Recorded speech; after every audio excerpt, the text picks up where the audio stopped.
Era sao. Mi ò kí ń kí lébi iṣẹ́. Ọba Simbi lówó now. Simbi ni workers now. Ó sọ salary now. Workers 15,000 lóṣù. 30k ni 30k. Ọba 30k ni ó san 30B. 30k. Where is where? Oba, how are you, sir? Mo ti wà alright kó tún béèrè. How is the family, sir? Simbi ló lọ wà tó kun ètè báyìí. Ó lọ sí ránṣẹ́ nínú kì í sí ilé ẹ̀ ló. Oba, mo ṣe bẹ́ẹ̀ ilé advice wa pé ká máa ta òbò mo dẹ̀ ti gbogbo síta.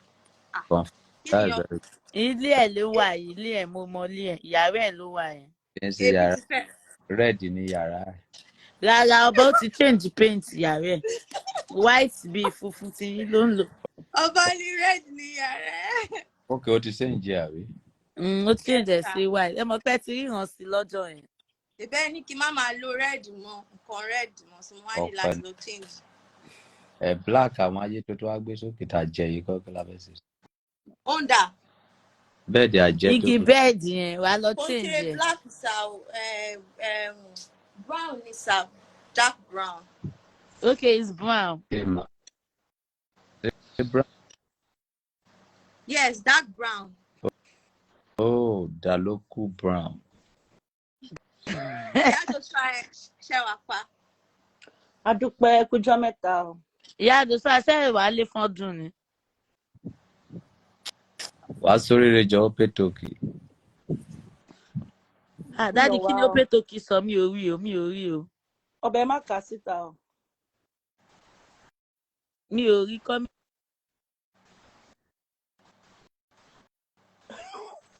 Opi Toki, you're welcome, sir. Kò mọ́ ẹ̀nà ó máa àtàṣe. Ó máa mọ ní mọ Opi Toki, mo mọ Opi Toki náà ọba mi. Ta ni Opi Toki yẹn? Opi Toki. Ọba ẹ ti gbàgbé Opi Toki. Dájú. Ṣé olówó lẹ́ni yẹn ni? Mo ní kò mọ ẹsẹ̀ máa Ó mọ ọba ẹ̀ mọ Opi Toki. Mo mọ Opi Toki náà. Níbo? Ló mọ Opi Toki. Ọba gan mọ̀ pé mo mọ Opi Toki náà. Níbo náà? Opi Toki go lè sọ pé òun ò mọ ọmọ ọba àgbáyé number 1 Who is Opi Toki? Vivian, ta ló Opi Toki? Opi Toki máa yẹn wọ́n wá gbà tí ọba sì máa ń kọrin táwọn amòye sì máa wá ń kọrin fọba ń gbà yẹn lọ wá. Okay, mo mọ ẹni yẹn. Opi Toki máa ti pẹ́, mo mọ Opi Toki náà. Mo mọ issue Opi Toki náà. Opi Toki à ń kí yín o. Ẹ̀rà sà ó, wọ́n fẹ́ tọrọ owó. Ẹ̀rà sà. Ọba. Simbi ni ẹ̀rà sà ó. Simbi ò mọ ẹni tá à ń sọ ó lẹ̀ ẹ̀rà sà ó. Àpapọ̀.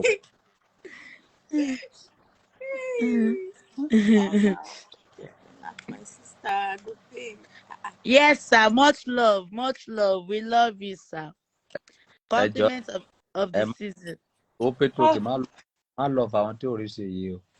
We love you, sir. We love you, Opi Toki, sir. Love you, sir. Compliments of the season. We wish you the blessings. Ọba ẹjọ sir, báwo la ṣe fẹ́ ṣe ọdún yìí sir? Báwo la ṣe fẹ́ ṣe Christmas? Ẹ lọ pa aláǹgbá náà kẹ́bi ṣe bẹ̀. Ọba ṣe fẹ́ pa wá ni, We are going through a lot. Ọ̀dọ̀ ọba ni mo máa wà ní ọdún náà. Dáàdi mi máa ti dé wèlé. Máa ti dé wèlé ní 24. Alẹ́ 24 gangan máa ti dé wèlé. Ọba ẹ má jẹ́ kó sun yàrá mi o. Tó bá wá òbò ajákulẹ̀ pẹ̀lú. Ọba ẹ̀ lè dánmọ́ yín náà. Èmi là kọ́ bí ọmọ náà. Ṣé lọ́kọ̀ fẹ́? I'm not your biological father, Mr. Woman. But you are my father by alliance. I don't know you from anywhere. But you are my father by alliance by àtijọ́ jẹun pọ̀. Ẹ ti jẹun ṣẹ́kù fún mi tí mo ti jẹ. Ẹ ti mú mi fún ṣẹ́kù fún mi tí mo ti mú. Láì ṣe covenant. Mo ti dú ẹsẹ̀ kù kan tó ti gbé bò fẹ́ lò mí. Ọba ẹ̀jọ̀.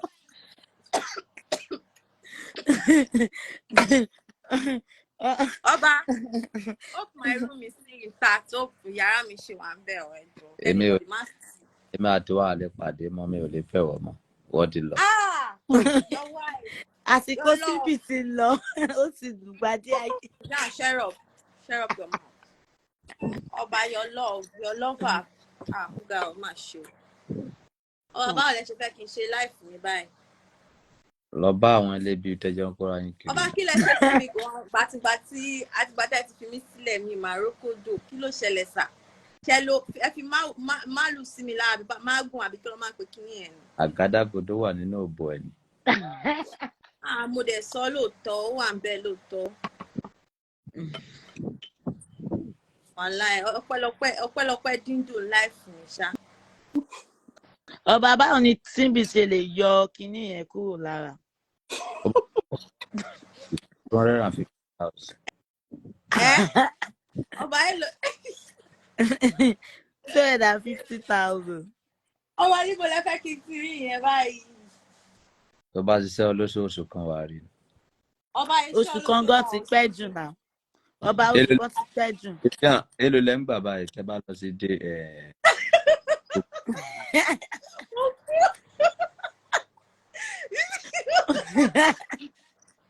Ọba ti pa mí. Ọba ẹni tẹ́ já kúrò lẹ́ẹ̀kan ẹ̀ ló yẹ kẹ́ béèrè question ẹ̀ lọ́wọ́ ẹ̀. ẹ jẹ́wọ́ ẹ máa ń fètìjú karùn-ún síbi èlò lẹ́ ń gbà. Ọba mi ò fẹ́ mi ò lè ẹ mọ̀ kémi ò lè parọ́ fún yín ọba mi ò ń parọ́ fún yín náà. èlò ó yẹ kẹ́ ṣé per night àbí short time. èlò ni day break èlò ni short time báyìí. Ẹ mọ̀ pé kò sówó ń tà báyìí anything téèyàn bá rí èèyàn máa lọ ni o torí everywhere hard o. ok price lè mọ àbí. Wọ́n gbé price lè mọ ìṣirò lọkọdó. wọn àbí ẹ ò gbé price lè mọ. Gbé price lè mọ. ayọ̀ àtọkì mi. Any amount à ń lọ ni any amount ni. èlò wá ní day break báyìí. Any amount at least ó kéré jù kí ká tẹ̀ sọ pé téèyàn bá tẹ̀ fàmáǹtì sí from 40k upward 50k 60 èèyàn sì máa lọ ní day break. nínú gbogbo rògbòdìyàn yìí. ẹ ṣé àwọn afẹ́ lọ máa lọ day break 10,000. èlò ló ṣe last. èèyàn máa wọ Uber náà. Ọba. èèyàn máa wọ Uber náà. Ọba 150k ni mo ṣe last o. Ṣé day break àbí wait to get. Day break o. Good wà náà bọ̀ ẹni. Ó wà ń bẹ̀ o gbogbo ẹ̀ diamond wà ń bẹ̀ original ó dẹ̀ máa ń ṣomi ó máa ń ṣe ṣùràṣùrà. bóyá wàá máa sáré bọ̀ lọ́la kí gbé ọmọ mi tó wá láti Russia. Ọba ó máa ń squat Simbi máa ń squat. Ọba ṣẹ̀ṣin obìnrin tó máa ń squat tó máa ń domi. Simbi máa ń squat. ìjọ tájọ sí yẹn kò squat ò bọ ẹgbẹ́ bíi ike orí òsì mi. Ó ní òun ò lo kinní tó máa ń tà yẹn kò lo káyá máa ń tà yẹn ni tó bá yẹ kó lò ní. Ọba ẹmọ kan tó máa ṣẹlẹ̀ tí bá fẹ́ wá fún December máa lo bàbá káyá máa ta fún yín. Gbogbo owó tẹ́ nílẹ̀ máa fún mi all the money in your account you will give me. tí o sì máa ta káyá máa tà yẹn. Ó ń ta ó ń rí ta bẹ́ẹ̀ dáadáa àwọn ọmọ Ṣàgámù àwọn ọmọ Ṣàgámù wọn rà káyámá wọn ò fi káyámá tá ṣeré o. ó pé tókè sí ó láìkí ẹ ní. ó fine náà ó pé tókè ó fine. tó bá láìkí ẹ má fẹ́ ọ máa gbọ́mọ míì fún ẹ kò wúlò fẹ́ ní tì. Ọba ẹ má sọ bẹ́ẹ̀ dádì ẹjọ́ mọ kájọ wà lórí láìpẹ́ yìí ni ọba ẹ jẹ́ ká ṣe kíní yas family èmi náà ti mọ̀ pa ẹ̀ báyìí. tó bá ní ìdí ọmọ ọba ẹ má ṣe bẹ́ẹ̀ yẹn ẹ má lé aláàánú mi kúrò ẹ jọ̀ọ́ mo fọlọ́run bá bẹ̀ yẹn má ṣe bẹ́ẹ̀ yẹn. Simbi ò ti bá ti fún ẹ ní kí kò gbà bẹ́ẹ̀ yẹn. má ta sí Simbi má dẹ̀ ta sí Vivian àwọn méjì hàn wúlò máa fún ẹ lọ́wọ́ gidi. ọba mo wà pẹ̀lú yẹn má sọ bẹ́ẹ̀. ọba ti mìnú wa gan wà. ọba kí ni mo ṣe kí la ṣe náà ọba jọ wà pẹ̀lú yín náà a wà pẹ̀lú yín. ẹ ò sẹ̀mí Ọba mi ṣe ti gbàgbé time tá à ń mu gàrí tájọ ń mu gàrí pọ̀. ò kì í bá sápá rìn ni. Ọba àwọn ilé wọn fẹ́ fowó tún ayé wa ṣe ni Wọ́n now fẹ́ so fowó that tún wá. ayé wa ṣe o. Ẹ lè rí orí kankan látara mi. Ẹ orí kankan máa block ẹ̀ pa ni. Ọba ẹ má sọ ọba bẹ́ẹ̀. má sọ bẹ́ẹ̀ o. Ọba ẹ má sọ bẹ́ẹ̀ o. Family ni wa o. Ẹ má sọ bẹ́ẹ̀ o. Mo ti mú ẹ ti jẹun kù fún mi rí o. Ẹ ti mú mi kù fún mi o. Àyájọ́ ni ẹ̀mí ò mọ̀ yín mọ́ o. Ọba ẹ má sọ bẹ́ẹ̀ yẹn jọ, mo fọlọ́run bá bẹ́ẹ̀. Ọba ẹ má sọ bẹ́ẹ̀, àjọ ò lẹ̀pọ̀ ní now. Ẹ má sọ bẹ́ẹ̀. Ó pé tókì mo ti já yín tán nìyẹn o. Ọba ẹ má sọ bẹ́ẹ̀ now. Ẹ bá ní ìdánmọ́ ẹ̀kọ́ díẹ̀ mi máa fún yín lọ́wọ́ gidi dára ẹ̀ balẹ̀. Ọba ṣe mọ̀ kí mo wà single. Ẹ ń sọ fún àwọn èèyàn sìn pé kọ́ máa kọ́ DM yín. Ṣé mọ̀ kí mo wà single? Mo wà single látọjọ́ yìí o. Wọ́n fẹ́ àwọn sàkúsàkù. Ọba ṣe é pọ́n ti gbọ́n nǹkan tẹ̀sán wọn ní thanks bàbá. Wọ́n gbọ́dọ̀ gbọ́rọ̀ sí ẹ̀. Wọ́n mọ̀ pé mi ò lè dá ibi tó dá. Tí bá ní gbọ́mọ ìṣú ọ̀ṣọ́, tí bá lọ gbélé yóò ṣú ọ̀pọ̀ ṣú. Ẹ má wo pupa ojú ẹ̀. Ẹ má wo gbogbo pọ́nkì tó kùn kò ní mẹ́nìyàn.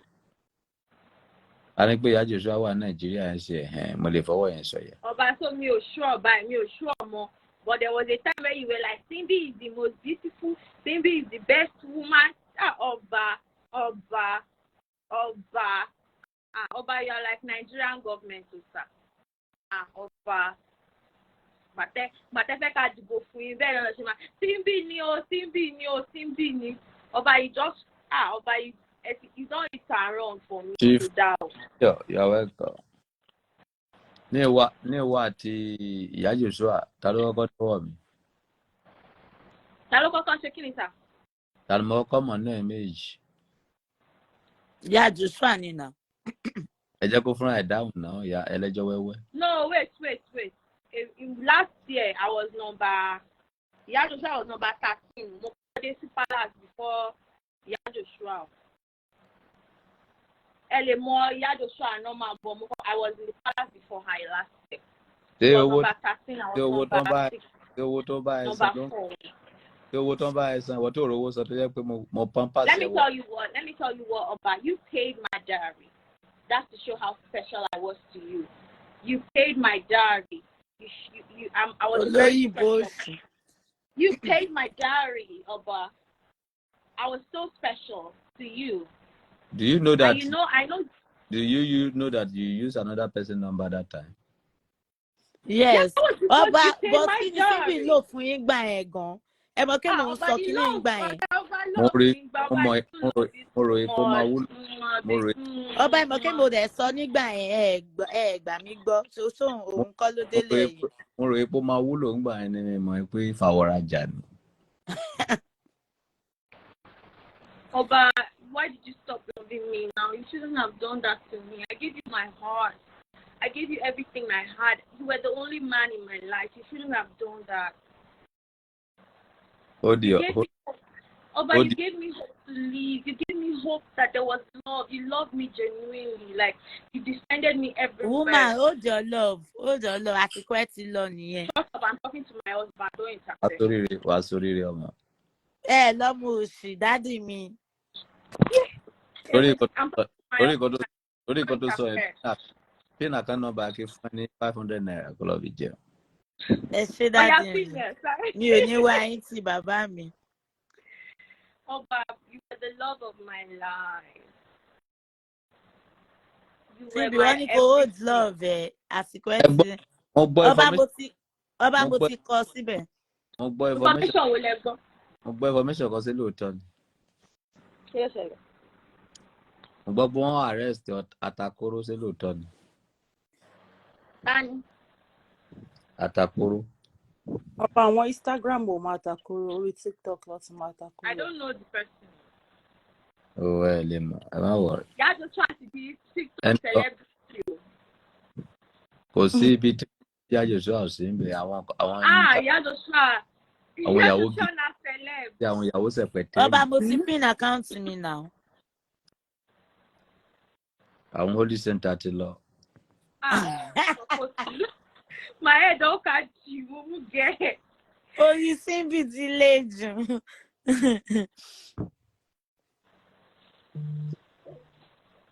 Mo ó dà pé mo mọ man àtàkóró ṣebí máa ń tẹ ní pé kó lọ test ìbọn tó lọ yìnbọn yẹn ni. Mi ò mọ ìyá Joshua ló máa ta kúrò. Ìyá Joshua máa yẹn máa tí wọ́n lọ yìnbọn sí àtàkóró kọ ni. Nígbà yẹn tó bá ní kó test òde èṣí. Ṣé máa yẹn ìbọn yẹn bá wọn tó tọ ni. Ẹ rí pé ẹ wò àwa wò bá wo bẹ̀rẹ̀ wo pín ẹ wò half video lẹ wò ẹ máa bọ̀ TikTok is fun, YouTube is fun, Facebook is fun, gbogbo bẹ̀rẹ̀ máa ń lọ bàbá ti máa ń ṣe. Gbogbo ṣe YouTube mi ẹ̀yin fàwọ́rajà rédíò. Èmi máa ń wà ní YouTube ọba o mo máa ń lọ YouTube. I watch your program. I'm always watching. Mo subscribe now. Mo subscribe to YouTube ọba. I'm your subscriber. Wo subscribe to YouTube. Now. Kí ni mo post lẹ́ni? Ẹ ti post ẹ sí group náà bọ̀ mi ò tí wo YouTube lẹ́ni. Tó tán. Tó bá yẹ pé wo wà accurate ni. Bí n bá ṣe post ìbáyọ̀ máa fún ẹni notification ní YouTube. No, but you know what? The thing is we have notification wà pẹ̀ ti post náà bọ̀ mi ò tí wo mi ò tí. Let me say something, please. I want to say something. Objections, my husband. We have life struggles, you get. So we are busy like trying to like face our life and trying to like, survive because the weather is too hot. Like the country is in chaos. In fact, it's in a very catastrophic state. It is in a very catastrophic state right now. Let me talk to my husband, please. Hello, the reason I'm not taking post today is because I've been going through stuff. Bisapato bomo esini. Ile re tó ń gbà nínú oúnjẹ. Láti ìgbà tó ti ń sọ òyìnbó ní sápàtì mú ẹ ò dẹ̀ jáwọ́ nínú òyìnbó òfò yìí. Oh, but that's massive. Òyìnbó tó orí ṣe wà dẹ̀ fílẹ̀ ṣé dandan ni. Ọba kí la fẹ́ ṣe àwọn náà try.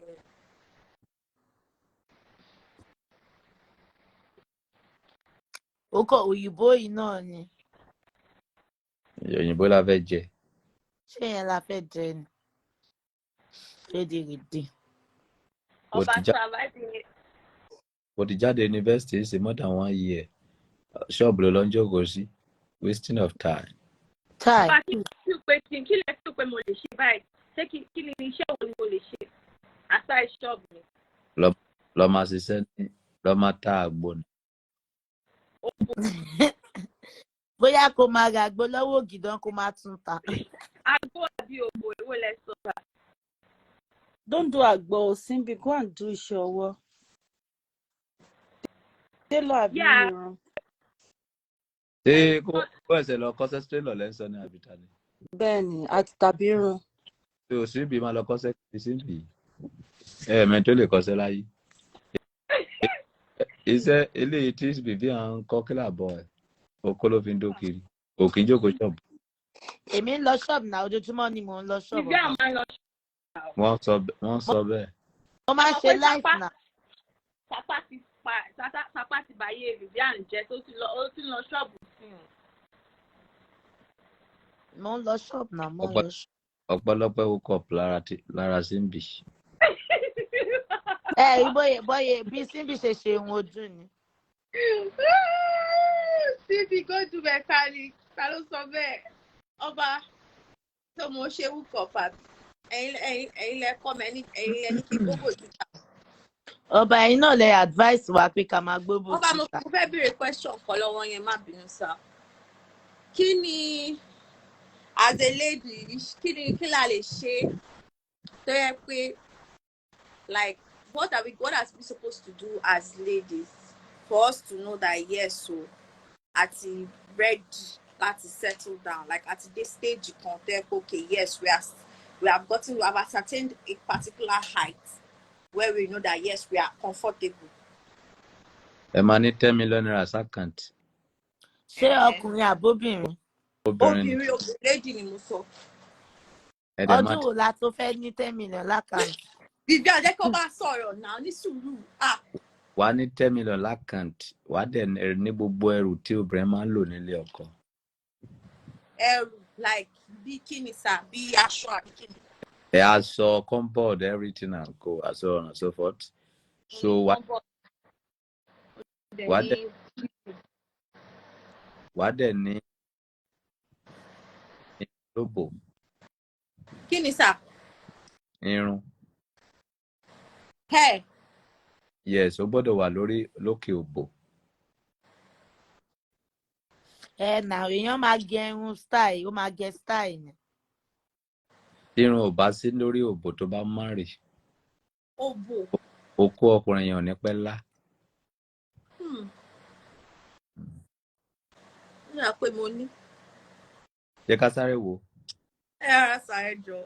Máa snap ẹ̀, máa send ẹ̀ sí díẹ̀. God bless you. I will like that. So tó bá ti ní gbogbo kíní yẹn. Tó bá dẹ̀ ti ní wà pẹ̀lú you are good to go. So 10 million, ṣọ́ bá ṣe 10 million yẹn ṣé kò pọ̀ jù sà, níbo la ti fẹ́ rí sà?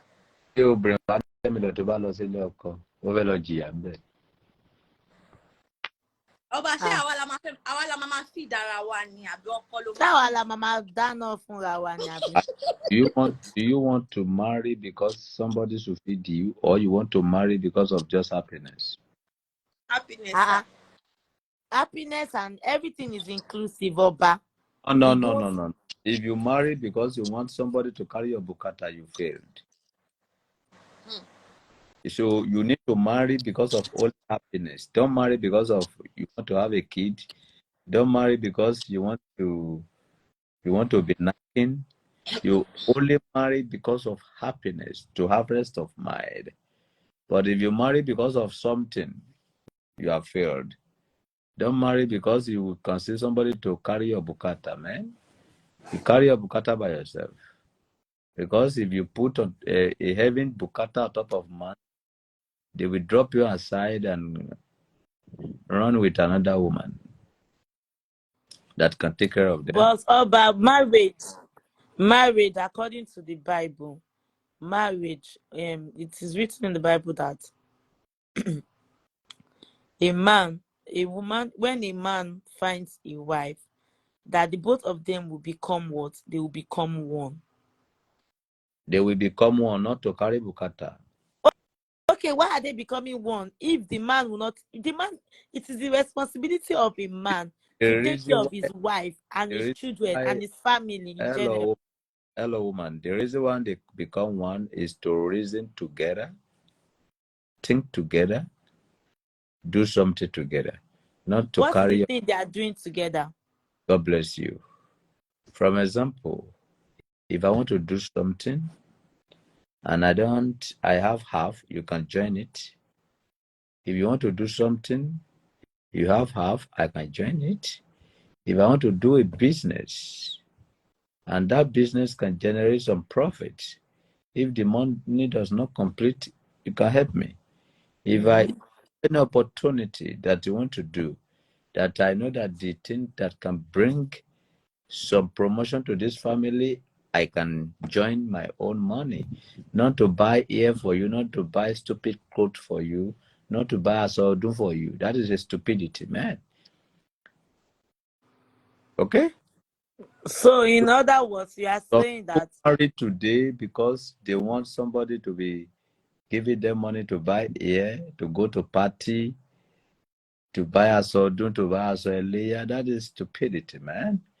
If you plan with your husband, if your husband plan with you, with a little that both of you have, so you will buy thousands of ear. When it is time, you will buy thousands of sowon without have the feelings. So that is the key of escaloping the Platonic relation, about relationship, according to the King of Universe, King Solomon. So that is. I'm so sorry, sir. I'm so sorry, sir, but it is written in the Bible, like Vivian said. The man is supposed to be the head of the family. He's supposed to cater for his family. You understand? Having a wife, having his woman, being able to do it is a plus. Bible, not like the woman is a helpmaid. Yes, the Bible said. No, it's not supposed hello, to be like ma. the woman is supposed to be a supporter if hello. she can. Aloma, Bible wrote it to generate woman to church. Oba, can I say something, sir? Real quick. Go on. God himself said, I am going to make a woman out of a man. The woman will be a helpmate. Okay. The Do you accept emphasis on the word helpmate? if you are a helpmate? Yes. That means you are a house girl. Helpmate, help. What More like a what is the support definition system. of helpmate? What is the difference between helpmate, and house girl? It's not maid. No, help, maid, not housemate, helpmate. not house help. Mate means they were equal in the sight of God. Both the Mate, man not and the maid, woman sir. is equal in the sight of God. You But that- the man is the why woman do is the you helpmate. hello madam? Why do you have house girl? Is to be helping you, am I right? Oba, That a help maid is not different from maid. mate, Oba. Mate is MATE. Maid Help, is MAID. helpmate. You just use that name, that differentiate to respect, to differentiate. It is the same thing. There is No, not Oba, I'm trying. It's Oba, I'm not the trying same to. thing, sir. Oba, let me break it down to you. Let me Let break it down. before you break it Helpmate. down to me. Before you break it down to me, let me break my own down first. All right. What different there is maid and mate. So the word help is the same thing. Help mate, help mate. So what different there is mate and maid? So you are paying salary for a maid, helpmate, and if you are paying salary, you are paying money for your wife to have sleep with him, so that the wife can take care of house and at the right time, so that everything everywhere can clean. So there is no different, man. But there is a difference between it. And what I want to point out is I have something to quickly point out. A responsible man, I quote, a responsible man should not have the ideology that a woman, his wife, will be the one to take care of the home. The woman is a support system to you as a man. You are the head of the home. Oh, now The man is the head of the home. what do you want to use to support your husband? The woman will not be idle, of course. She's The going fact to that be you're working. taking Oba, sorry, I'm very sorry. She's That supposed question you to, asked is a anything very she intelligent brings one. is a Vivian, plus. sorry, 1 Is second. like a support. Vivian, wait, I want to say something. A question. What do you think that you can use to support your By husband? being by his side, being his But do you when know you're what a it supportive means wife, means that to be you are catering for your husband, you're taking care of him, you are his Oh, support system, you are taking care oh, of the children. I oh, don't taking you care of more. the home alone? Taking care The of the home, you're children making sure alone the home is is a in big order. tax. It's a very massive tax. I use this It's a very big role that cannot be I overemphasized, to be honest. this opportunity to tell two of you, never go for any marriage for now, because you don't understand the word Okay, really. I have the full knowledge of it, to be honest. To be I by read books. to I be by read the side Bible. now, to be Oba, looking I his have face. knowledge. I have knowledge about it, Oba. I read books. I read the Bible Oh, too. you read another person's book, man. Oh God, man, what up, Okay, but man? Oba, how do we learn? We learn by learning from other people's experience, reading from other people's experience now. So it's part of learning. So That that's is, not it. so let me tell you. Oba, when you are with a man, Oba, when a woman and when God joins a woman and a woman together, right? God joins them together because they are going to be supporters to each other. A man, okay, for example, sir, ọkùnrin tó ti lọ síbi iṣẹ́ tó jẹ́ pé okay o, ṣé mo pé gbà mí àwọn ọkùnrin mi wọ́n máa ní okay, I don't want you to be working, I want you to be a stay-at-home mom, take care of my children. No problem, that's fine. Some women don't accept, some women accept. But the fact that you come home, ẹ wá rí pé ìyàwó yín tọ́jú àwọn ọmọ yín, ìyàwó ti ṣe assignment fún àwọn ọmọ, wọ́n ti dáná, wọ́n ti sóúnjẹ, wọ́n ti clean gbogbo ilé fún, wọ́n ti make everywhere very conducive for you. Your children have gone to sleep, they go to sleep at bedtime, they wake up in the morning, your wife takes them to school, your wife does their assignment, she's their personal lesson teacher, your wife is that kind of person that like maybe maybe like your wife is that kind of person that you come back home and you meet food on the table. There are some men that do not even some women that do not even work. Their husband will not allow them work. Take care of my children, take care of the home. I'm trying to explain something to Oba. So is that what kind of support do you expect from a woman? That woman is somebody that is taking care of your home, taking care of you personally. She does everything to take care of you and make you happy and take care of your children. You get? So I don't understand why you say that a woman is not a woman is not your helpmate. Is your helpmate because she's your support system. She's somebody that you can rely on because she's the wife that you will go home you to can when share you things have with bad emotionally. days. And you can talk to Etimele Soro. Do you know what it means? Oba, sorry, Sal. Do you know what it means for a woman to take care of your children? That means the travel you are safe. Your children are safe in their mother's hands, that they are safe. Calm down. We have when we are talking about support, we have different support. You are saying only one support, only one aspect. Now, But there are so many aspects. When I'm talking, shut up. The thing that we talk before we reach this stage is the question is, King Solomon, what a stage that woman can be, or what woman can get before they can plan for marriage. Am I right? Yes, sir. Yes. That was my question. So I say, before you go for marriage, if you're a woman, make sure you have 10 million into your account with good behaviors and have Aaron in Oriobo. So that is the three things. So if you take care of my side before we have a child, what do you use to help my own career as a woman? What do you use in your 20 years old? At that time that we marry, okay, from 18 years old, the time that we marry, what are you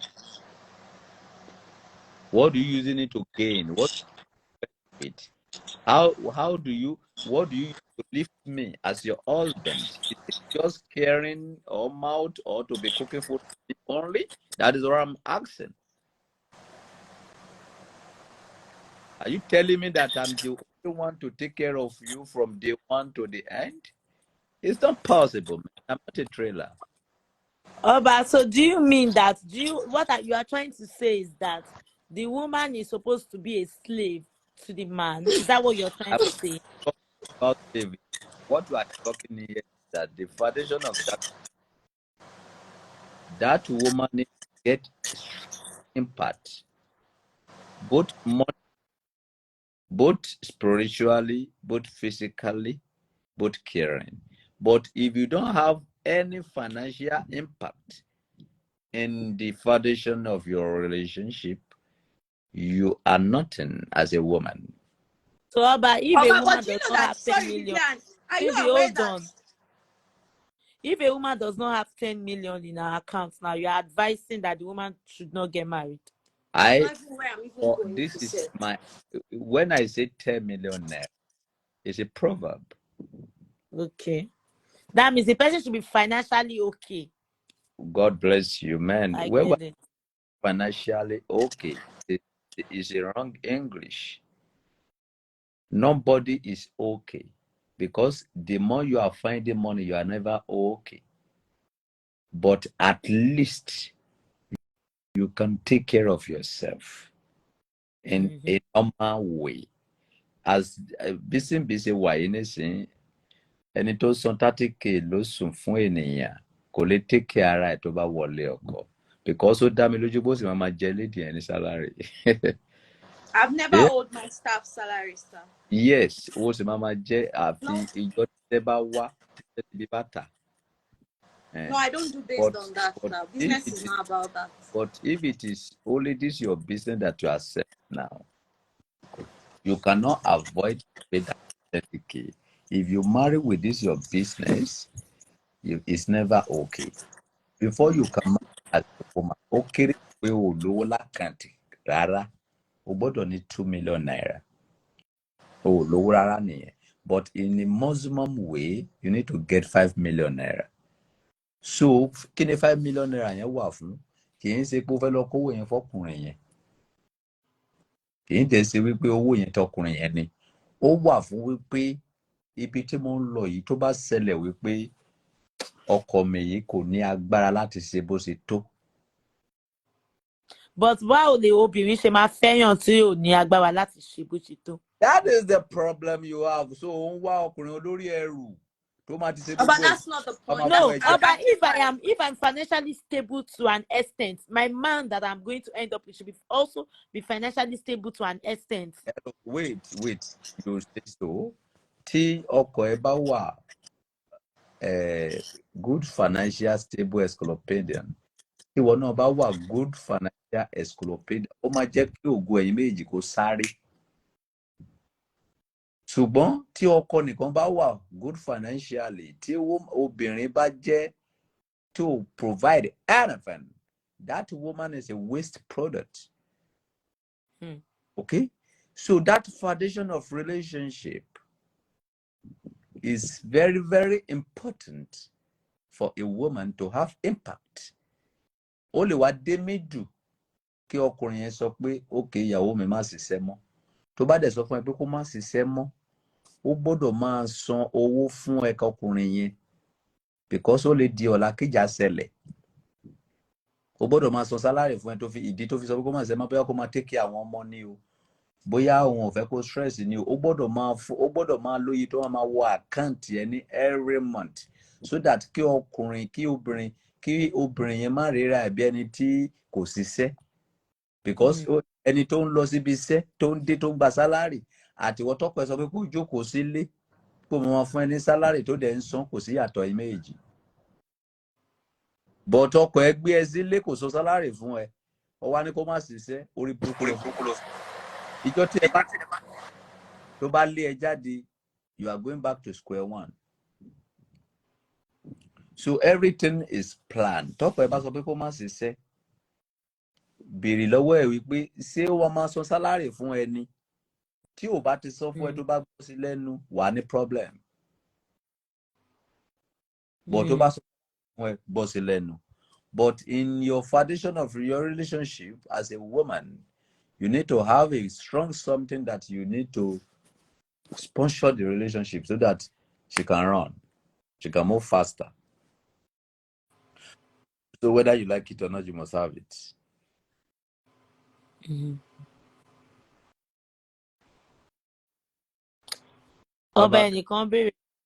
Can a man have female friend when in a relationship? When if you have female friend, it depends how your wife and your wife start your relationship. Tó bá jẹ́ ọkùnrin tó ti promise ìyàwó ẹ̀ wípé o ò ní fẹ́ ìyàwó lé ìyàwó ẹ̀, tó bá lọ ní ọ̀rẹ́ obìnrin nígbà tó ní relationship, wọ fúnra ẹ̀ ló fẹ́ fọwọ́ ara ẹ̀ dá ilé ẹ̀rú. Wọ́n tí o bá promise obìnrin yẹn wípé o máa fẹ́ ìyàwó míì lé, ìwọ nìkan ló máa mọ̀ pé ọ̀rẹ́ lásán ni àbí ondo. So ẹni tó bá fẹ́ ní ọ̀rẹ́ obìnrin lẹ́yìn relationship ẹ̀ kò gbọ́dọ̀ promise ìyàwó ẹ̀ pé òun ò ní fẹ́ ìyàwó lé because kò sí bó ṣe fẹ́ explain fún obìnrin tó máa understand ẹ̀ wípé ẹ̀rẹ́ nìyẹn mo kàn ń bá ṣeré ni kò sí kankan tó pa wá pọ̀. No. So tó bá wọn kò ti promise ìyàwó ẹ̀ pé òun ò ní fẹ́ ìyàwó lé, o ò ní right àti ní girlfriend kankan. Ṣùgbọ́n tí o bá promise yẹ, you have the right to do that. That is the key.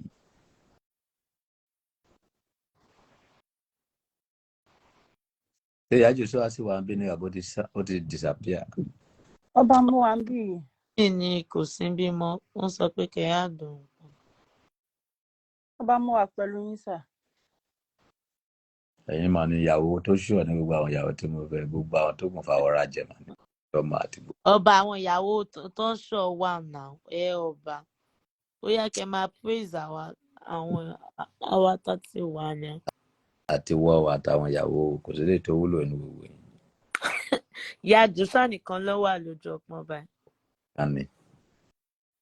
tó bá béèrè nípa Ọba Solomon ní TikTok àrísọ̀sì, tó bá béèrè nípa mi ní Facebook orísọ̀sì, tó bá béèrè nípa mi ní Instagram, kò sí ìtàn mi tí ò mọ̀, kò síbi tí mo wà tí ò sí. So ìyàwó nìyẹn, kì í ṣe ẹ̀yin tí ẹ ń ya wá tí ẹ ń ya lọ, aya lẹ́yìn. Ọba èmi wà ọmọ lèmi èmi busy náà mò ń tọ́jú ilé náà mò ń tọ́jú palace náà. Má bísí ẹ kí sápá máa mú ẹ lọ́nà, má wọ̀ kí wá bá mi náà. Ọba ẹni kí n pín àzà lẹ́ẹ̀kan ẹ̀ tẹ́. 500 naira mo fẹ́ fún àwọn Holy Center tẹ̀ sọ pé kí n má fún ẹ má pé òwúlò dáìsọ. Holy Center.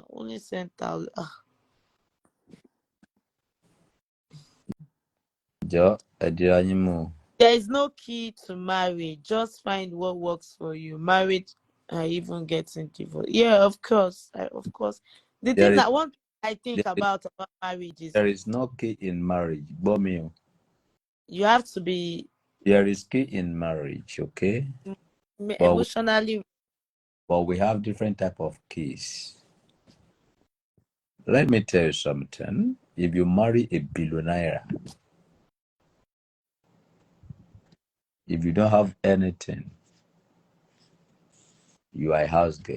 He can drive you out anytime. He can do for you. Oh God.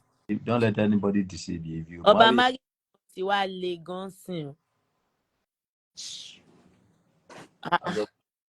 A béèrè lọ́wọ́ ẹ pé kí ni impact ẹ nínú ṣé mo mọ̀ ìgbà tí mo kọ́ Ọlámìjọ wẹ́rà yìí. But ọba question tí mo ní ni pé báwo ni billionaire náà ṣe máa lọ fẹ́ ni tí ò ní impact? Ṣé kò rí ọmọ ẹni tó ní impact tẹ́lẹ̀ tó máa lọ fẹ́ ni? Why tó ṣe máa lọ fẹ́ ni tí ò ní impact tó máa lé later?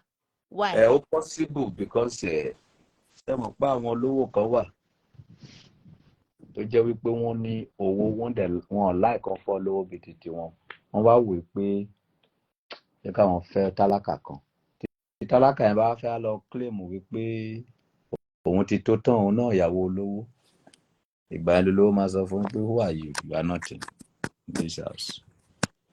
So nǹkan tí o bá mọ ìpilẹ̀ṣẹ̀ ló lè bragado lé, nǹkan tí o mọ ìpilẹ̀ṣẹ̀ o lè bragado sí.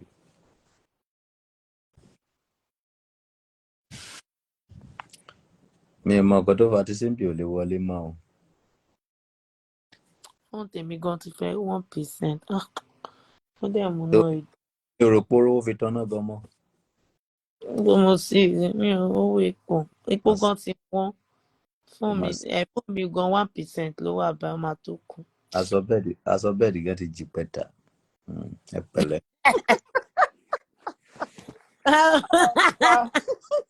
Ọba now, dáàdì ẹ ti dọmọ inú kò yẹ kó rí bẹ́ẹ̀ o. Okay, látàárọ̀.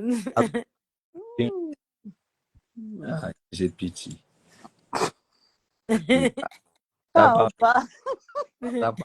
Tápá ò dá lára. Ọba kò dá ní tẹ bá rí bí mo ṣe ń dúpẹ́ pẹ́pẹ́ fún mi 500 yẹn. Ọlọ́run. Okay, 500 naira yẹn. Wàláì. Wọ́n ti guarantee. Wàláì. 1% ni wà 1%. Káì Ọlọ́run. Ẹ̀mí yá tù ó pọ̀. Wàláì ọba 500 yẹn oúnjẹ lọ́dọ̀ ìyá Láìdé ní Michael.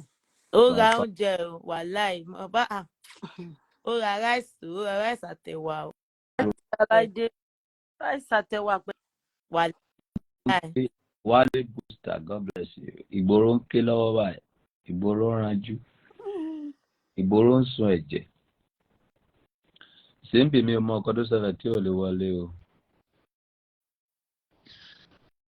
Bóyá o ti lá oko, bóyá òbùkẹ́ ló lá, I don't know. Hello, mine. I'm so sorry. I think there was a break in transmission. Mine.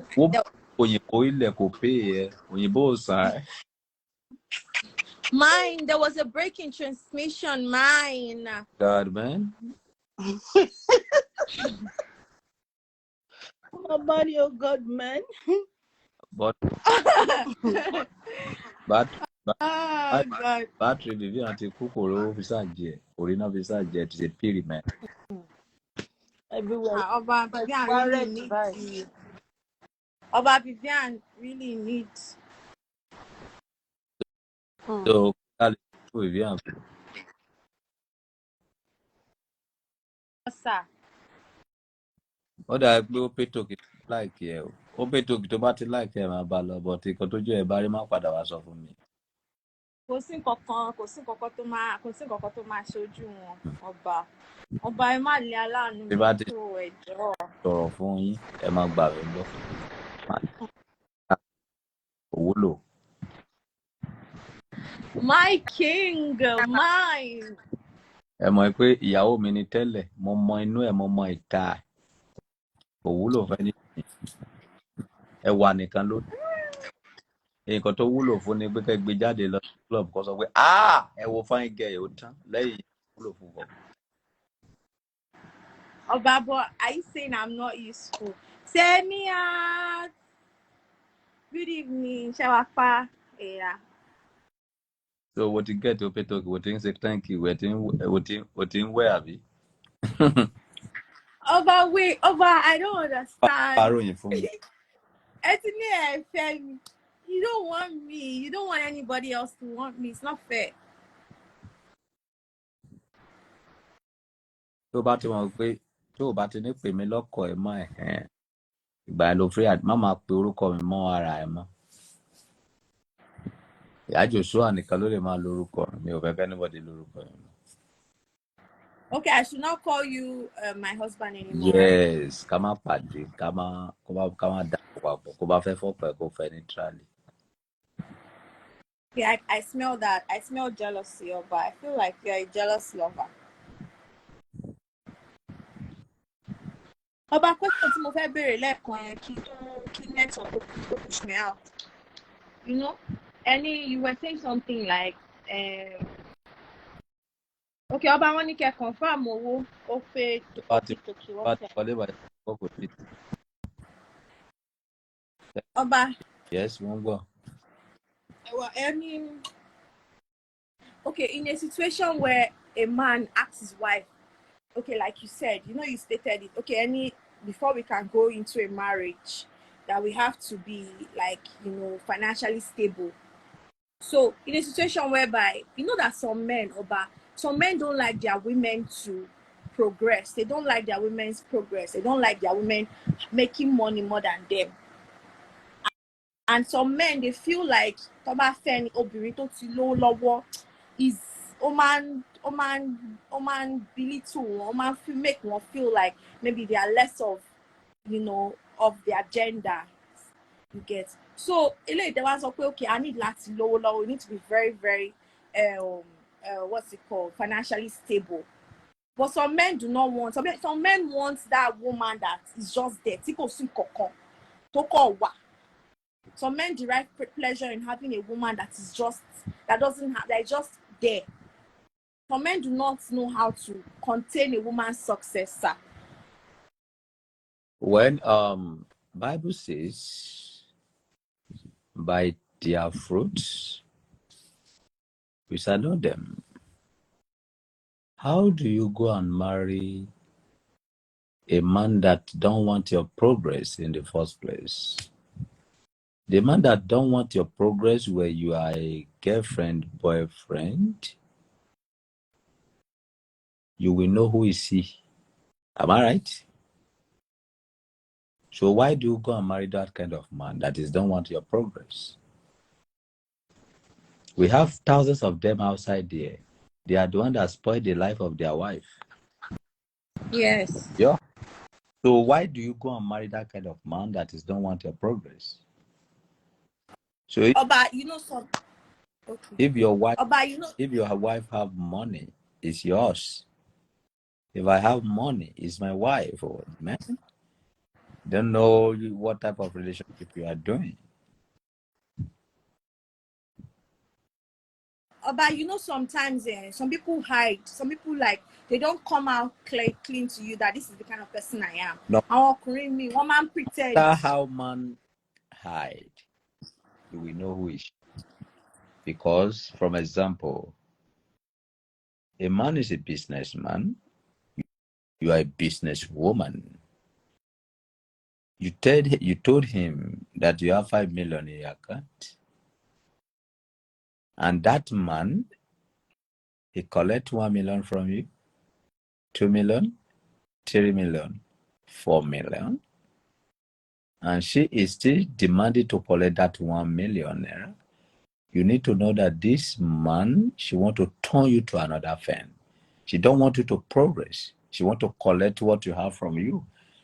That kind of man, okay, jẹ́ kí sọ Yorùbá kó lè yé yín dáadáa. Tó bá ní ọkùnrin, tó bá ní 500,000, tí ọkùnrin bá fẹ́ yá gbogbo 500,000 ẹ lọ́wọ́ ẹ̀, tí kò dẹ̀ sí plan tó wà rántí 500,000 wípé nǹkan báyìí mo fẹ́ fi 500,000 ṣe o, tí owó yìí bá ti ń wọlé, profit báyìí wọn máa dá padà fún ẹ o, tí o sì plan yẹn nílẹ̀ tó kàn sọ pé kó fún òun, tí o bá fún lówó yẹn, obìnrin yẹn á rìn dín ni.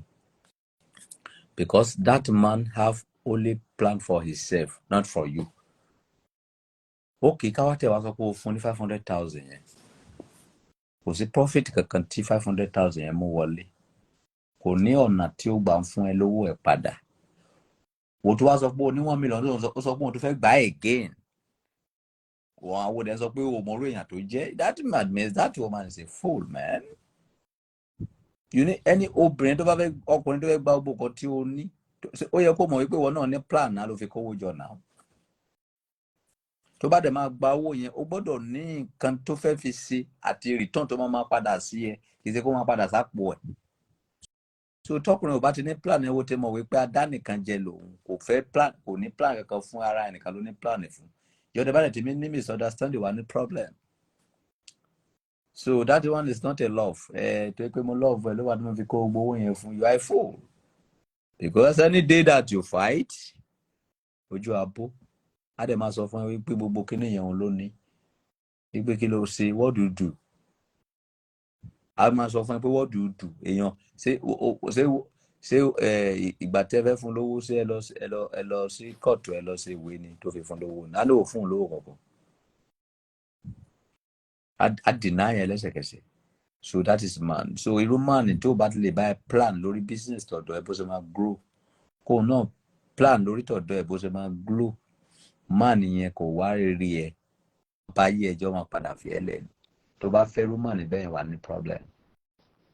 Tí ọkùnrin kan bá jẹ́ billionaire, tó bá ń ṣe business 500,000, tí ò bá wá ọ̀nà bí business 500,000 million 2 million, tó sọ pé kó pa gbogbo owó yẹn tì kó wá máa ṣe tọ̀dọ̀ òun láì jẹ́ kó fẹ́ máa fún ẹ ní salary, you will have big problem. So that is the key of escolopian pretaniculation of Olojuyoyoyo. Any question again? Ọba Solomon kan báyẹn ti ní tàbá tó tí kò bá sówó gidi lọ́wọ́ wa pé don't try. ká má marry. But we have different type of relationship. It's depending the kind of relationship you want to do. Some women want to marry to have only child. If it is because of child, you can marry Sapa. You can marry with Sapa. You can marry with any situation.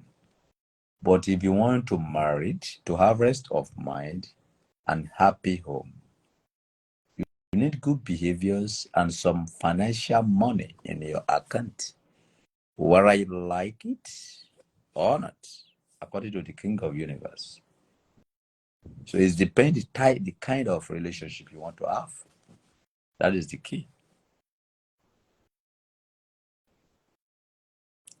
So if you want to marry Dangote now, so you are everybody know that you are going there because of money. Eat the money and go back. But if you are eating the money, if you don't have plan for yourself, if you go and rely, you will cry at the end of the day. The more you get to that place, get the money and be using it to be doing something in the corner area. Anytime that Igbo Fagburu and when Buru Fagbu, we have somewhere to go. But if you say that you have get to where I want to stay, you rely. Let me spend anyhow. My husband will do it. The day that your husband tell you that I'm not your husband, you will cry. So that is the key. Opetoki, God bless you. I've said the 120K. Everything you lay your hand upon is prospered. So according to the SOP there. So Ìyá Joshua nìkan ló máa gbà lówó yẹn. Àwọn tó kù ti fẹ́ fún wọn wà ní kí coded bí ò ní bá anybody sọ. Ìyá Joshua. Àwọn bá ṣe mi ní gbanú owó yẹn ni sà. Ọ̀lẹ́ ni yóò máa rí sẹ́. So Ọba. 120,000 sí 12 èlò nìyẹn. That's 20K. No, thank you. Sorry. Thank you. That's 10K. Thank you, sir. So send account number to your 70 DM. Ma fún ẹni 10K. But àwọn olójú yóyó yìí wọ́n kọ́bọ̀ wọn. Ọba èmi kọ́ ọ̀bọ̀. Mi ò mọ̀. I thought you say you love me. Oh God, man, I don't love you, woman. Hold yourself. Ọba, your love is not everlasting. No. I have part-time love for you, and you have due. It's 2021. Ẹ mọ̀ pé mo manage life mi. Oh God, man. Ọba is rich, man. Oh God, man. Ọba ọjà ọ̀tà, gbogbo ẹ̀ ọ̀tà. Well, what concern me about that? I don't know anything about that. Ìyá Joshua ṣe bí ẹ̀ ń tà ní tí tọ̀dọ̀ yín àbí? Bẹ́ẹ̀ni, sir. What do you concern? Ẹ lè fi Canada wé Naija. Bí ìyá Joshua wà ní Nàìjíríà, wọn máa gbádùn ni. Ọkùnrin tó bá ti tẹríba fọ́kọ tó ti lóyà lẹ́niwẹ̀ wọn máa ṣe. Obìnrin tó bá ti ń go and use your feelings to forgive. Oh God, man. Jẹ́ kí n tẹ̀ Ọba máa wọ díẹ̀ mi. Kí n tẹ̀ sáré ṣe kí n fi ṣe wait time because ó lè yí bíríkì sọ pé mi tún fún ẹ mọ́ kan Ìyá Joshua. Ọba ṣé kí n pa account number 006571. I don't know you from nowhere, woman. Oba, is the way you always do. Oba. I am internationally a standard of my word according to the parality. Opetoki sì máa fún ẹ lówó sẹ. Tó pèsè ń bì í sí okó sí. Opetoki, what do you see? Hey, wọ́n ti get money. Opetoki. I'm here. Oh God, man. Má jẹ́ tẹ́ bá fún síbì ló wá máa jà o. Má fún ní wọ́n kọ. Ọba ẹ má ṣe kí ni mo ṣe fún yín báyìí ọba jẹ́ fẹ́ pa mí. Ó yá Ìyá Joshua. Ẹ kúkú pa mí Band tó lẹ́ ń lò. GT, sir. To order band, man. Oh God, man. Bọ̀bọ̀ yóò tí kú Yomi. Ọmọ yín. Your best child. Máà nìyẹn ò fẹ́ ronú pùwàdà anywhere tó bá ti rí ní báyìí wàhálà. Kò sí ẹ̀jẹ̀ ronú pùwàdà nínú ayé ẹ̀. Mi ò lè gba tiẹ̀ láyé. So, kí ni question? What is your account name? UBA or what do you call it, man? GT Bank, sir. Guarantee. Bẹ́ẹ̀ni, sir. Guarantee Tosbrunk, man. Okamani, call your account number, man. 001 001 65 65, man. 30, man. 219. 219. Agbaye. Ọba ṣé kí n pè tèmi sà. Agbaye títí lọ́pẹ̀, man. Enter amount, it's 10K. Afọyín onígbẹ̀sà help the poor. Oh God, man. 08134 this was this man. God. Oh God, man. Yeah. Oh God. Oh God of a Batala. Oh God, man.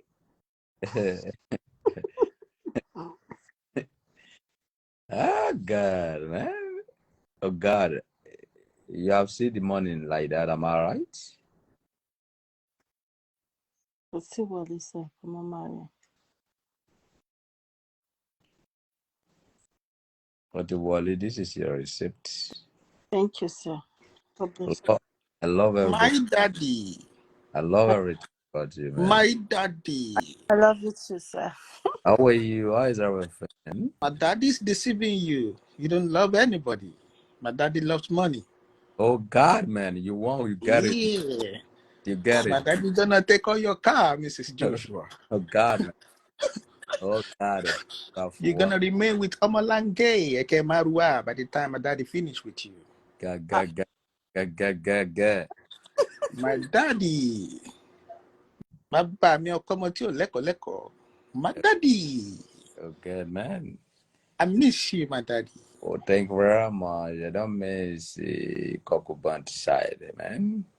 Yeah, I know. Concubine child is a child. With the real child, they are all childish. Before you can call your daddy, you need to go and do DNA test, man.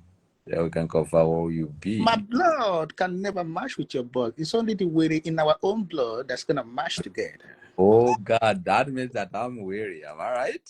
No, star. Never. I will never call my daddy weary, but we have to sing with blood together. And I can bet that 100%. Continue. I love you, daddy. Oh God, man. Opi Toki, thank you very much. Because of Simbi, you want to go? Simbi, come on there. You said that good night. Simbi is not a good wife. Simbi is white. You are black, daddy. Oh, yeah, no problem. Opi Toki, thank you very much for the gift. Everything you lay your prosper. Amen. You will not lack Yeah, of everything you lay your hand upon, it will be prospered. I use the Yogi to pray for you. The spirit of gentility, the spirit of respect, the spirit of peace, the spirit of happiness, the spirit of lead in any situation in all over the world. You will conquer everything, and you will be a leader, and you will be one in your family. Nobody will conquer you. In the name of Allah or Batasa. In the name Amen. of Daddy, ẹ ti ṣépè má dúrà yẹn o. Ibi tẹ́ ti ní ìwé bí number 1. So number 1 tó máa jẹ́ ìwé number 1 bugijẹ́ wà o. Ẹ máa ní number 1 is sus. Daddy, ẹ máa afẹ́ bá fún òyìnbó ṣépè fún mi. number 1 blessing, number 1 in long life, Amen. number 1 in prosperity. Amen, daddy. Yes. My daddy have corrected that because number 1 bugijẹ́. Thank you very much. Yes, sir. I love everything. You are the only wife that I have all over the world. Ìyá Joshua gbọ́ pé I love wàá you. san. Ebi mo sọ bẹ́ẹ̀. Wàá san. One day coming that somebody will give you car because of King Solomon. Oh Lord. Hallelujah. As you collect 10K this night, somebody will give you a house because of King Solomon. Hallelujah. Somebody will give you a car because of King Solomon. Amen. Somebody will give you a strong and intermediary opportunity because of King Solomon. Intermediary èpè ni daddy. Orí àárín ló ń jẹ́ bẹ́ẹ̀. Daddy. Wait for some woman, Mr. Man. My wife understand me. Okay. Amen. Intermediary. Everything negative. I give everything negative that I say the prayer. Òyìnbó ni kúrè. Amen. Saudi power. So that is it, man. Hallelujah. Yes, sir. Anyway, we are shouting everywhere here. We don't know what. Àyàgbó, àyàtọ̀, àyàgbéṣẹ́ lọ́la. This is Jomoluabi Palace, not a Christian palace, man. Hallelujah. Àṣẹ. Negativity, yes. God bless you. Negativity, according to reality. Hallelujah. Yes, sir. Ramada. Rambandalaha. So I want to man fún mi lówó yẹn wọn ṣe láyé mọ́. It is a pity. Gbogbo tí mo gbà lálẹ́ kò tí ì wọ 200K. Jesus, Sapani, Nigeria. It's all about Muslim. Yes, I'm a Muslim. I'm a Christian and I'm a herbalist. I'm Mr. All. No, my dad is 3 in 1. Not 3-1. I belong to all. That's it. 3 in 1. Babalawo, pastor, and Onishegun. I belong to Indus, Okay. Samaritan, All in one. Otogi, All in one. That is all in one. And so forth. Buddhists, Rosicrucians, Everything. I belong to Olumba. I belong to everywhere. Guru Maharaji. Yeah, I belong to everywhere. Praise the Lord. Over morning at 5 and 6. You and Sapana. Oba, I'm sorry, my phone me worry me go, sir. We know because of OP token now. We know everything that is being another. I swear my phone has been it's not Opetoke, sir. It's not him, it's not anybody. My phone is really bad. Phone me that's it. Who come and take it off? Simbi.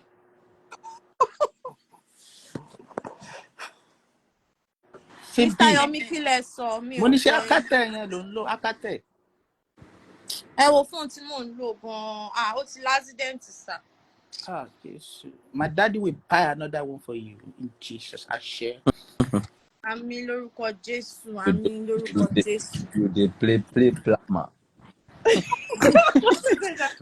You dey play plama. Yeah, you dey play plama. Lacrim, I'm fine. Ma fi ra fóònù sí Simbi. Ma lọ ra. Bẹ́ẹ̀ fi dáṣẹ́ wo ni láíláí. Nǹkan tí dáàdì mi ń sọ ni. Ṣé Simbi ò wá wúlò fún yín rárá ni dáàdì mi? Ẹ wo ọmọ tó ṣe fine. Kò sí nǹkan tó fi wúlò fún mi lọ́jọ́ kan. Pẹ̀lú bó ṣe ṣẹ̀kẹ́ túlùtúlù bíi blóńbló yìí kó wá wúlò fún. Bí mo ṣe ṣe physically, spiritually, mo ṣe ṣe ni. Bẹ́ẹ̀ anybody bá pè mí, wípé Ọba Solomon ni òun fẹ́ fún Simbi ní nǹkan máa block ẹsẹ̀. Daddy, Simbi Oba, it's not good for you to be someone's for you to be you are not in support of my progress. It's bad, sir. It's not good. Yes, because you say you are disturbing my progress. Oba, I did nothing. What can you sir? How? Yes, it's not a word that I can do publicly. We can always talk it on top of it. Oba, she progress oko abi progress wo niyen? Progress oko ni mo disturb. You are disturbing my progress. Ní 2022, mo fẹ́ lo ògo ẹ, ò jẹ́ kí rógo ẹ lò. So ògo ẹlòmíì mo wá lò, ó bá máa gbà òjò. Ògo òbò. Òbò àbí ògo? Ògo òbò. Ògo òbò. Ní 2022, mo fẹ́ lo ògo yẹn lò. Mo wá lo ẹlòmíì. Ògo ẹlòmíì tí mo lò ló kọ́ ìjọmọlúwàbí yẹn. Jesus. Simbi gbé kíní lọ bá dádì mi. I block it. I love you. Hey, hold your love. Yes. Yeah, just try the sorrow now. Feel it if you talk about the sorrow. Daddy, wọ́n ní kẹ́ sọ̀rọ̀. Wọ́n kì í máa ń sẹ̀ mí. Ó mọ̀ náà.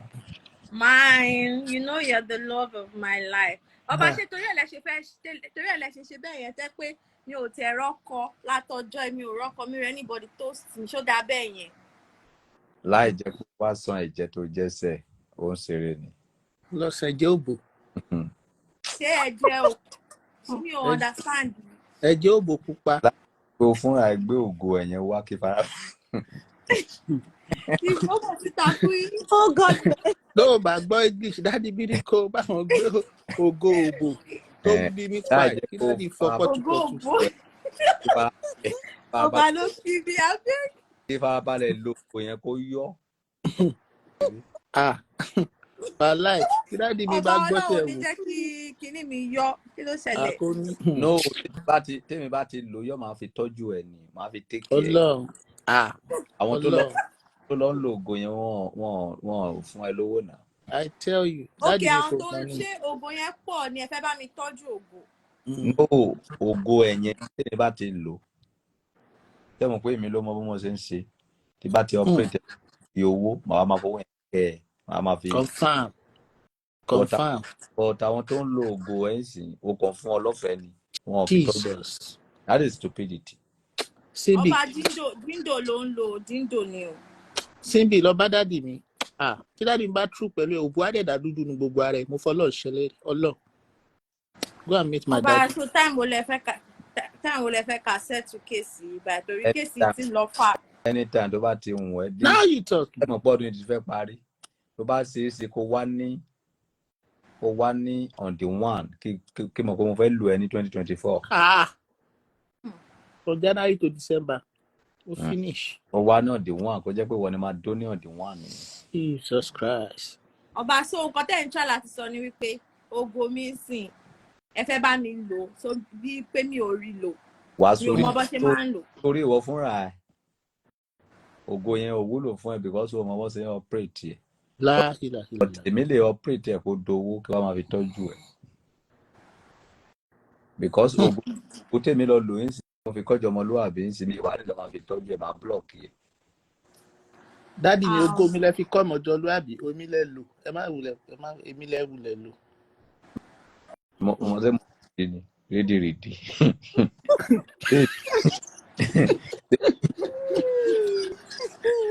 Èmi lẹ àpò òfin náà tó fi pa fìtílà lẹ lò fún mi gbogbo gómi lẹ lò 2023. Tí bá dárúkọ ẹni tí mo lò tí mo fi kọ́jọ ẹni tí mo lò ògo ẹ̀ tí mo fi kọ́jọ ọmọlúwàbí. Oh Lord. Mo ti mọ ẹni yẹn mo ti mọ. Dálẹ́ nìyẹn. Mo ti mọ. Ìyá Joshua ni. Ìyá Joshua kẹ. Ìyá Joshua Mary. Ògo ẹ̀yọ ní 2021.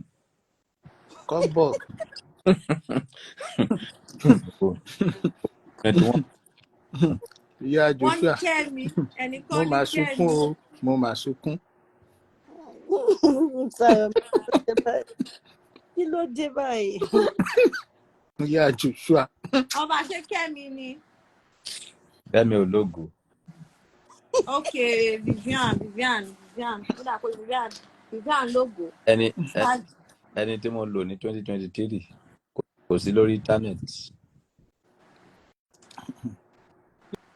Ó ṣàgbákò on the way ni. Ògo ẹ̀ fún no ẹni ra mọ́tò kọ́lé fún. Díẹ̀ lẹ́pẹ́ ni. Ṣé last mọ́tò tó wá náà ló tún gbé wá fún yín jọ yẹn Prado n tó tún kùkù láyé ni. Ìyẹn ló sì ṣe last mọ̀ kó tó máa wọlé before December. Ó pọ̀ jù. Ó má ṣe ni o. Ó sì náà ó sì bí ṣèbí sẹ́rí ká ní pé à ń lò nísìnyí tí a ò dá padà fún wọn ní ìdá.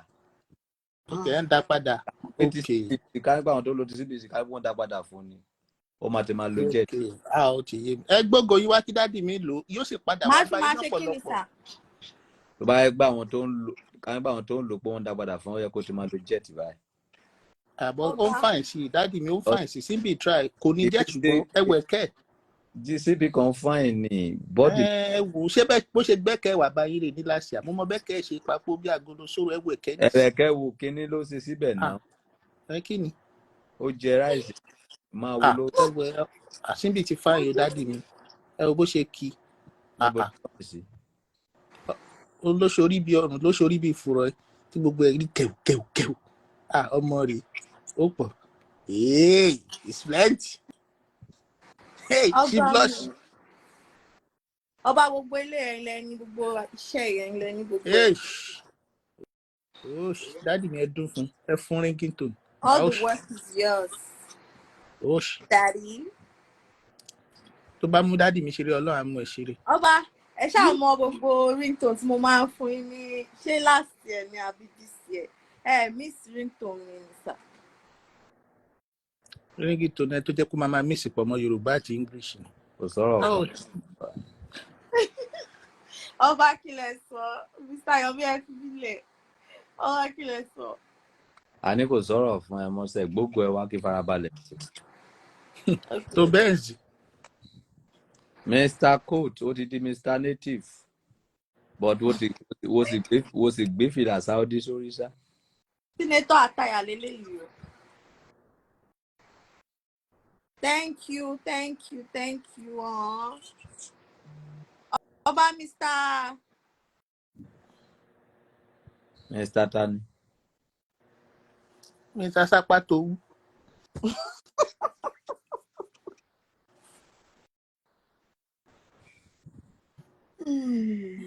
ọba ẹnìkan ní kí n wá ṣe sugar mommy ṣé èmi ti rí ṣe kí n tó wá ṣe sugar mommy fún yàn. O sọ fún yín pé ọpẹ́lọpẹ́ makeup. Thank you very much, guys. I appreciate But that. to be honest, ìgbà ló máa nu makeup yóò sùn ní òní ó tó ṣì ń jáde. What makeup is microblading? Okay, tó máa ń ṣe sùn àbí? No, that's how it is. Microblading, that's what they call it. Èmi ò gbóyìnbó. Okay, It doesn't go off. kò sí makeup lójú ẹ báyìí. Kò sí makeup lójú ẹ báyìí. Nothing. Àti pé tó wá ń dán bí ẹyin àgíríkì báyìí. I have oily. Ojú mi máa oily. Okay. Wonderful. Wonderful. Wonderful. Dádì mi tó fi lè ní oily face ó máa ní oily. Gbogbo ẹ grease ni sà, gbogbo ẹ máa omi ló wà ń bẹ omi. Oily ògo. Ògo tó wà oily.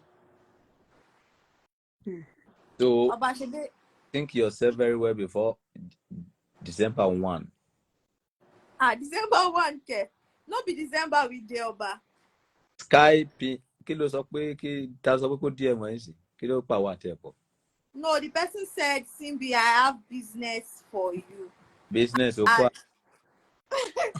No, what that's when he say business, sir. Business náà máa pè náà. Ó máa lọ drop ọjà náà. I'm monta now, monta different thing, monta dress, monta. Zebo don't deliver only.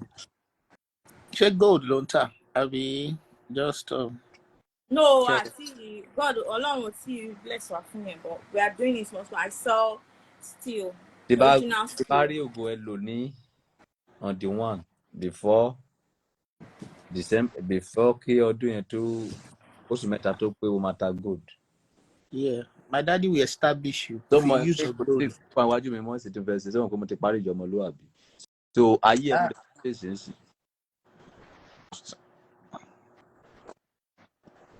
So ẹni owó tí n bá rí báyìí orí ẹni mo máa ná. Ọba, so what did you say? Mo ń sọ̀rọ̀ pé mo ti parí ìjọmọlúwàbí kò sí kò ti fẹ́ náwó lé lórí. Ẹni owó tí ògo ẹ bá pèsè orí ẹ náà ni máa ná.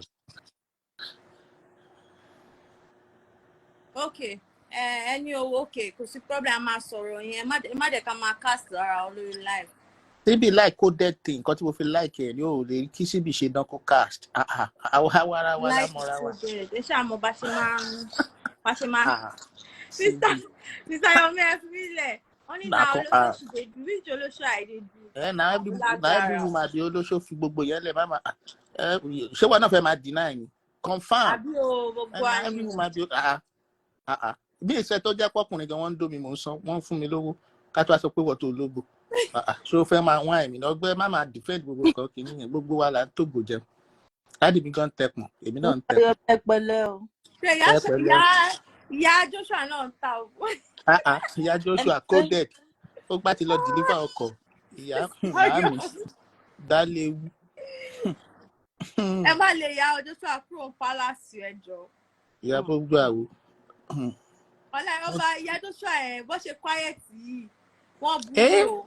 I'm telling you. Ta ló burú? Ìyá Joshua ni dádì mi. Kò burú mọ́ Èmẹ́rí. Sir? Thank you, sir. Burú mọ́ Èmẹ́rí. Wọ́n burú mọ́ wa. Fún wa lóúnjẹ. Àbí ó ṣe máa ń ṣe nìyẹn náà. Tí ò bá burú mọ́ yẹn, a máa fi lọ̀kulọ̀ lọ. Bọ̀ èmi sì máa lọ yọjú wọn ibi tán ti ń wẹ̀ náà. Àní máa ń lọ máa ga para sí àtijọ́ ó dẹ́spa. Ìjọ tí pa ti lá òbò kò rówó sẹ́ǹdì mọ́. Níbo apá àtàkùn. Ó ti lá òbò. Ọ̀rẹ́ mi apá àtàkùn. Lá òbò onídọ̀gọ̀ngọ̀. Àtàǹpọ̀kọ̀ wá wà yìí sà. Dádì, ṣóńdó lẹ́ ń gbé nísìnyí dádì mi. Ìwé kò mọ́ ni. Ọba máa yẹn dà máa ní ọkọ mi. Mi ò rí owó fi sanwó ilé lẹ́kọ̀ọ́ owó ló lé mi wá. Dádì mi ẹ̀yin lẹni ilé yẹn máa jogún ẹ̀. Ilé tó wà ní Ìbẹ̀jú. Èwo inú ẹ̀? Ọkọ mi tó send owó sí. Voice ẹ lò. Ojú ọ̀gbẹ́bì kan. Opa, PA International. PA ó pọ̀ gbogbo Ọba Montreal. PA gan ti change wọn. Bọ́dà pé P. Mi ò kí n sọkọ síbi o. Ìyàwó kábíyèsí. Yes, one and only. Yay! Àṣìwà ń bẹ̀. Àwa lórí ètò. We are always delivering. No leave, no transfer. Ìyá Jésù á sọ pé òun mèsì ijó tẹjọ jí lọ́jọ́ ẹ̀. Ọba mi sọ bẹ́ẹ̀ sà. Ijó papọ̀ ojú dáadáa kó dá. Kí ló tẹ̀ ń dínà yín tẹ́ ẹjọ́ sọ tán sìn sí Ọba ìyá ọ̀dà Joshua? ṣé PA Nǹkan àti tó ìyá sọ tán Joshua sìn. wọ́n Kí ti ló máa ń ṣe ìyá close Joshua tó gan-an dínà ọ̀rọ̀ báyìí? Ṣé dáàdi mi wá ń parọ́ ni? Ṣèbí àwọn méjì lọ́jọ́ ń ṣe birthday ní Canada. I love your sweet. Kí lẹ̀ ń tijú fún? N tẹ́ sọ tán sí tó ìpè 5 minutes tẹ́lẹ̀ Thank ní you very sí much. Thank you. Èmi. a ní sísìn ìyá Joshua ọ̀rẹ́ mi. Why now? Stop it. Baba check your account. Sky Pop. Mi ò tí ì rówó. Ọba kí ló ṣẹlẹ̀ láàrin PA àti ìyá Joshua? Wọ́n lọ ń jó ní wọ́n lọ fọwọ́ kọ́ra wọn lọ́rùn. Wọ́n lọ fọwọ́ Any gbé. club. Àmọ́ ṣe. So ìyá Joshua máa ń lọ club. Má ti wú kèsì. Má yẹ kí inú bí mi sí àjò sọ àlẹ́ ni. Sophia Club in Montreal. Gbàgbígbà tí bá ti rántí géèmù yẹn. Kí ni ẹ máa ń dùn dáàdi mi gan-an? Máa ń dùn dáàdi mi. Ọba ẹ má bínú sà. N tó ṣẹlẹ̀ ti ṣẹlẹ̀ kí la fẹ́ ṣe sí. Kí ló ṣe Mr. Yomi? Kí ló ṣe bóyá kí wàá máa lọ? Ẹ kó lọ ọkọ mi. Mi ò lè fi dáàdi mi lẹ̀ o. Kẹ̀ tún bẹ́ kí tẹ́ ṣe tí dáàdi mi ti tẹ̀lé wọn lọ sóńdò.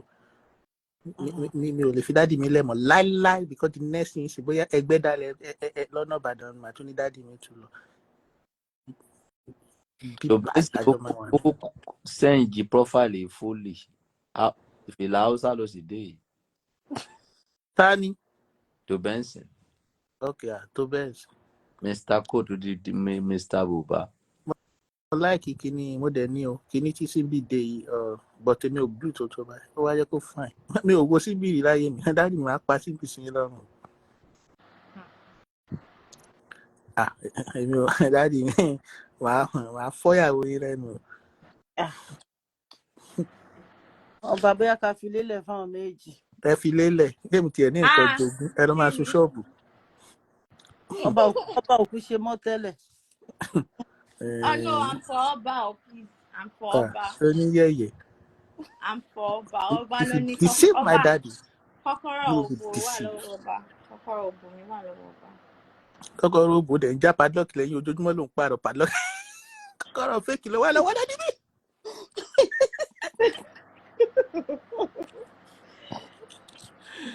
I like my coat too. My coat is coming back. Mr. Toben. Tó bá ti lo kóòtù ní 2024 ìwé tó mọ̀ pé double tap ló máa ṣe 2020. Ọba wọn máa ti ń tẹ Gèwédú lẹ́njọ́ mẹ́ta yìí náà. Wọ́n ẹ̀dún sẹ́ǹdì Gèwédú. Ọ̀hún ti ń sẹ́ǹdì ẹ̀ ń sìn. So ẹ wọ kóòtù ṣe double tapping títí tẹ bá ti lọ sí ní 2024. Kò sí money gun Ọlọ́run á gbé wa ga níbi money gun. Ẹjẹ́ àbá fi Gèwédú nara wa pa báyìí. Gèwédú ló máa ń tẹ̀ o. Ṣé Mr. Yomi tẹ̀ sẹ́ǹdì Gèwédú yín láyé? Àwọn náà gbogbo tí fẹ́ rí. Wọ́n wà lórí TikTok. Mo kàn ń dára ìsìn. Àwọn àbẹ̀. Dáàdì mi mú ẹ ṣeré. Ibi onífíìsì ti máa bá wọn lálẹ́. Níbo? Bestie. Òótọ́ wà wàhálà o. Ṣé mo lè máa lọ kí dáàdì mi lórí TikTok lọ́jọ́ kan ni? Bó ṣe 1 minute. Ẹ bá fẹ́ jẹ́ kí n dá yín mọ̀ pé ti wọlé ẹ̀kan sẹ́yìn láyọ̀ méjì. Dáàdì láyọ̀ máa gé mi jẹ o bó mo ti fẹ́ kò yẹn kí láyọ̀ lọ gé mi jẹ. Ẹja máa jọ fi ewédú wa jẹ̀bà dáàdì mi púpúrú yẹn náà ewédú ló dáa fún ẹjẹ́ máa sẹ́ǹdì ewédú sí yín kí mọ́mí mi máa bá mi sè fún yín. Ṣé ìyá Jésù agbé máàsì sínú yàrá ni? Kí ni ẹ sà? tó wà lẹ́yìn orí ẹ̀ ṣé mask ni àbẹ̀ yá sára ògiri. àwọn Ankara Ghana ni sà tí mo ń ta. Dádì mi béèrè pé bo ni olóńgbò ìyá Joshua wà láti jẹ. ọ̀dọ̀ ọ̀rẹ́ ẹ̀ ló wà náà. ìyá Joshua, where is your olóńgbò? Ìgbà tí sápá dé ìyá Joshua Ṣé tán fi sápá sẹ́ndì tí ilé ọkọ̀. olóńgbò lọ ni? Wọ́n tán fi sẹ́ndì ọkọ̀ sílé. Ìyá Joshua kò sí tí ó lè Olóńgbò tà orí torí kan mọ́tò. jẹ mọ́. Dálé wú.